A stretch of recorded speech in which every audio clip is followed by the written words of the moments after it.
Hey everyone, it's Mikki here. You're listening to Mini Mikkipedia on a Monday, and as we close out 2025, this week it is New Year, I wanted to talk about letting go of what doesn't serve you. Now, I know that the New Year, New You messaging is pretty much everywhere right now, and a lot of people push back on it, but I do think there's something super valuable about using this time of year as a checkpoint, not to completely reinvent yourself, but to honestly assess what's working and what might need to go. So today, I want to chat about letting go, specifically letting go of practices, narratives, and even information sources that are no longer serving you, which is really hard, particularly sometimes when these just familiar things feel like a comfy blanket that you know, that has served you well in the past, but just might not be anymore. And I'm going to be talking about this from multiple angles because what needs releasing will be different for everyone, right? For some of you, it might be an actual physical practice, maybe fasted training that's become dogma rather than strategic. Maybe for others, it's a story you've been telling yourself that's become a self-limiting belief. And for many of us, it might be the constant stream of negative health content we're consuming online. So let's dig into what you might want to let go of for 2026. One of the first ones I want to address is the age-old, if you like, conversation around fasted training and fasting protocols. I'll start here because it is one that I see often, and that is why it is constantly sort of in my social media feed, in the conversations that I have with people. And you know that I think fasting as a therapy is a super powerful protocol when used strategically and with purpose and with good reason. And I'm absolutely not opposed to it. And same with training fasted. I do a lot of my training fasted and it feels totally fine for me. But there is a difference between using these tools strategically and holding onto them when they no longer serve you. So if you are someone that has always done fasted training and you've never really questioned it, or you do fasted training and you've started to have issues with recovery, with sleep, with your ability to perform, ask yourself, is your fasted training actually aligned with your current training goals? Or has it become something you do because you've always done it, even though your training has changed, your stress has changed, or your life circumstances have changed? And even if you actually feel completely fine with everything to do with your training and with sort of what you're doing, it is a really great opportunity to sit down and go, okay, so this feels really good right now. If I'm forecasting in the first few months of this year, what might need to change and what can stay the same? And if I'm thinking about fasted training, if you are in a base training phase right now, I just think it's quite good to have sort of in your frame of thought, you know, if I'm coming into a key training block for the marathon that I'm training for, let's say Rotorua Marathon, for example, here in New Zealand, then potentially I'm going to need to start bringing in some fuel at around this time as I lift the intensity or I lift the duration or I lift this sort of key power output. So just have it in your frame of mind as something to look at as you get into different training, just because even though this might not be something you need to address right here and now because you are not seeing any negative connotations of it, it doesn't mean that it is not going to change. So always come at it with an open mind. And similarly with fasting protocols, if you started intermittent fasting and it worked brilliantly, that is awesome. And if it is continuing to work and you're getting in your protein, that's great. But if you're now finding yourself irritable, if you're struggling with recovery, or you're experiencing signs of underfueling, which might be hormone related, might be appetite related, might be sleep related, may be time to let it go, or at least reassess the frequency and the timing. So if you are, let's say, doing a 16-8 or 18-6, or God forbid, this is my personal bias, 24, I mean, gosh, who would want to do that? But I know people do. Then what can you change to help alleviate some of the stress that is being built up that allows you to still achieve what you were hoping to achieve when you started the fasting protocol? And it might be something as simple as, instead of always doing 16-8, regardless of how hungry or how tired or how irritable you are, maybe you are just more aware and tuning into your appetite signals to make sure that you're not white knuckling it through to that 11 or 12 o'clock breaking of the fast. So just tuning into your body, I think, can be super helpful and isn't something we're not always as good at doing. Of course, another physical practice you may need to release could be excessive cardio and junk miles. This is that more is better mentality, which we've talked about many times, either with expert guests or me on this sort of solo episodes. If you're logging miles just to log miles without a clear training purpose, you might be creating stress without adaptation. You may be limiting your performance and limiting your ability as an athlete. And I've heard time and again of how people have let go of volume and how this can actually improve performance in recovery. And it isn't just cardio miles as well. It may even be people who are in the gym 6 times a week doing CrossFit, or you are hitting, no pun intended, HIIT sessions 4 to 5 times a week and really running yourself down, but it's what you've always done. Sometimes it takes a little bit of suspension of disbelief to step off whatever it is you're doing to allow for some recovery, to allow for some change, to see how that might be what you need to progress. Because we do get stuck in this more is better mentality, and it doesn't always hold true. Chronic restriction is another thing. There's a huge difference between periodized strategic restriction, which can be a useful tool, and I'm a fan of it, particularly with my Mondays Matter approach, and chronic restriction that's become habitual. If you've been in a deficit for months because you think you should be, but you're exhausted, training is suffering, or you cannot stop thinking about food, or you're finding it difficult to adhere. So what should be restriction is in fact this almost restrict binge cycle, then it is absolutely time to release that approach as well. And finally, what about those supplements you're taking? We all have that drawer of supplements. Some you take because there is good evidence or you're trying to correct a deficiency. Some because you started them once and never reassessed. And sometimes it feels like you're taking 10 to 12 different supplements and you don't even know what it is you actually need. So honestly, unless you are correcting a deficiency, I think magnesium, creatine, fish oils, these are 3 for me, which are almost non-negotiable at this point. But why not take a break from any of those other things that you're taking and see how you feel if you're not taking your age mate, if you're not taking your nutrient rescue, if you're not taking your NAC or your resveratrol. And I'm not suggesting any of these are terrible or not worth taking.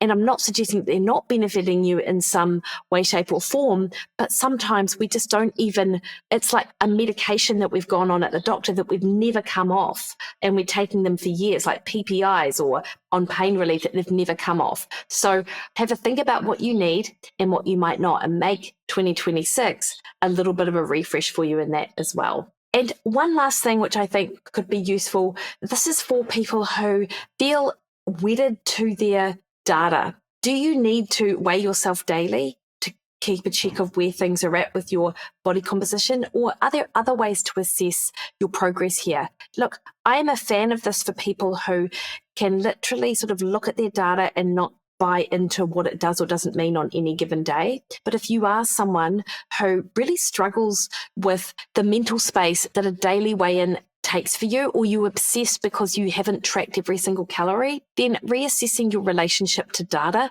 I think, can also be really helpful as a bit of a refresh for 2026. Because these tools, weighing yourself, tracking your calories, tracking your sleep, etc., they're supposed to help and enhance your life.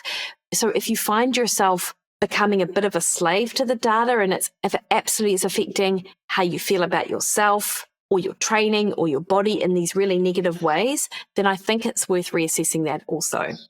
The next thing is our mental narratives and our self-limiting beliefs. And this section, I've done a podcast or 2 on Brad Bizjack's work, and I find it really valuable. For these are stories that we tell ourselves that become self-fulfilling prophecies. And we don't even realize that they are these sort of self-limiting beliefs. Identity statements that limit you, such as, I'm not a morning person, or I'm not flexible, I'm stubborn, I've never been good at strength training, I can't do hills. These statements become our identity, and then we make choices that reinforce them. Maybe you're not a morning person because you stay up late scrolling. that's a habit. That's not an immutable trait. Maybe you're not flexible because you've never consistently worked on mobility. That is 100% addressable. I find this with stuff that I do as well. Like, man, I can't help but make a mess when I cook. That is absolutely something I can help. But if I continue to tell myself I can't help it, then I'm not even going to try to change that type of habit and behavior. Same thing goes with these other self-limiting beliefs, like I'm not very good at strength training, or I hate the gym, or I can't run. So we stop doing things which might potentially allow us to get better at these things. Notice when you are using these statements, like the ones that I mentioned or any that you've got in your mind, are they actually true, or are they stories that you've been telling yourself for so long that they've become true? And sometimes they are just a little, I don't want to say this in a negative way, but some people use them as almost this lazy way of not actually changing their behavior. It's almost like by default that you don't even want to think about it. So you are in fact just lazy about it, which is fine, but let's just call it what it is. This isn't that this is a trait that you cannot change. You just don't want to change it. That's okay, but just don't use it as the justification for not doing something. Another mental narrative I see people sort of come up against themselves is that comparison to your past self. This one is particularly relevant for, let's say, endurance athletes and anyone who is going through a significant life stage. I used to be able to run a sub-3 marathon. I was so much stronger and fitter when I was 30. Yes, things change, but comparing yourself to a different life stage, a different stress load, a different hormone environment, it's not actually that useful. It's often a narrative that creates frustration rather than helping you optimize where you are now. So instead of wishing that you were as fit, fast, as young, or as lean as what you were when you were younger, thinking that that was a better version of yourself, think about where you are in the here and now and what you might want to do to optimize moving forward to move into that best stage of your life. And what about all or nothing thinking?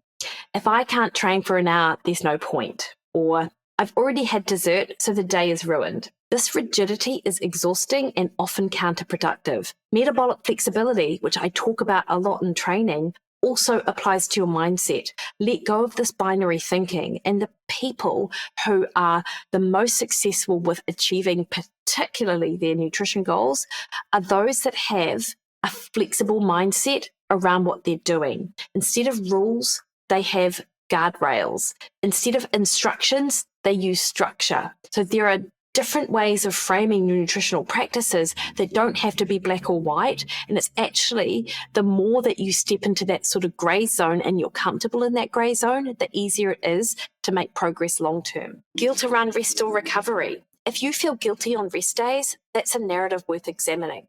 And look, this is absolutely one this is work on for me. Recovery is productive. Deload weeks are strategic. Sleep, that's performance enhancing. So have a think about what it is that prevents you from actually just taking a breather. And recovery doesn't have to be not moving. And I think this is where some people get it wrong. Like if recovery for you might be an easy swim rather than doing your usual 3K, it might be that you do a 20-minute easy jog rather than smashing it out for an hour. Or it might be that you're just doing yoga and walking rather than your F45 class. I do think actually as an older athlete, well, midlife, moving your body is essential on a daily basis, but it doesn't have to be smashing it out all the time. And you don't have to feel guilty if you haven't hit that session. And also think about, and this is what really helps me, actually think about how good you will feel the next time you train if you are having a day off. That one definitely helps me. And another mental narrative just to let go of is this idea that perimenopause or menopause is an inevitable decline. As a perimenopausal woman and working primarily with a lot of women in this space or beyond, this narrative is absolutely everywhere. Absolutely hormones change. Absolutely there are challenges. But the story that perimenopause means inevitable weight gain, loss of strength, brain fog, and declining performance, there's no evidence to support this is the case when we implement these appropriate strategies. And there's a lot of talk about weight loss resistance in this age group. And I can tell you with the hundreds, if not thousands of women that I've worked with, particularly over the last 4 years, there are women thriving in perimenopause and menopause, reaching their best selves through using these appropriate strategies. And sometimes it's just finding that solution that's going to work for you right now. And letting go a lot of these narratives is one of those first steps. So if you're holding on to any of these or others, it absolutely will be affecting your actions, and it can become a self-fulfilling prophecy. So have a think about what you consider as beliefs that you hold, and think about how true they are for you right now, because things do change. And look, finally, what about your digital diet and information? There is absolutely fear-mongering content out there on the internet. You know the accounts I'm talking about. People that say everything is toxic, everything causes cancer, plants are terrible for you, meat is terrible for you, you absolutely need a GLP-1, everything is conspiracy. Now, look, I like critical analysis. I like to fact check claims. I point out research limitations. I will challenge pseudoscience, but there is a difference between evidence-based skepticism and relentless negativity. And if your feed is full of content that makes you anxious about every food choice, every product, every decision, that isn't serving you. It's creating a state of chronic stress that's probably worse for your health than whatever it is that they're warning you about. I would also say that if some of the accounts you're following are absolutely hell-bent on just tearing other people down rather than arguments, that's another indicator that that content is probably not serving you, even if it is meant with the best of intentions. Pathologizing normal physiology is another thing I see. This is content that frames normal aging, normal perimenopause, normal responses to training as purely pathological. We absolutely want to optimize, of course, but not everything is broken. Not everything needs fixing. So remember that whenever you're looking at any content that sort of puts things like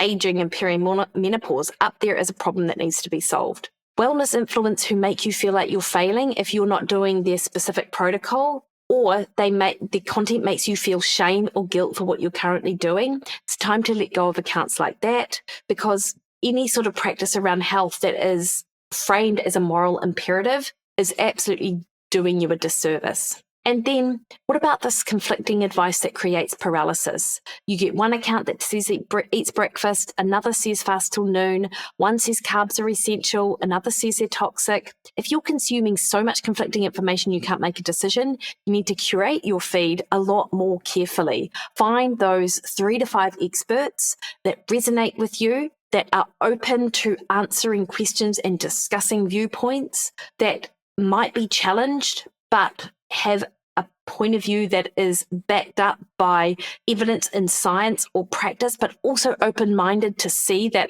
there can be different ways of doing things. These are accounts that you should follow. And I'm, of course, hopeful that I fall into one of these categories for you, but that might not be the case for some of you either. So have a think about the people you follow and whether or not their content is making you feel safe and productive, or is it making you feel anxious and overwhelmed? And this is the thing with the algorithm on different social media platforms such as Instagram. The algorithm will serve you more of what you engage with. So if you're constantly clicking on negative health content, doom scrolling, engaging with fear-based posts, you'll get more of that. So you need to break that cycle by being conscious about what you actually consume. And this, of course, ties back to that narrative piece. If your internal dialogue has become overly negative, like, I'm broken, nothing works for me, my body is against me, your information diet might actually be reinforcing that story. So how do you identify what needs releasing? Here's a bit of a framework.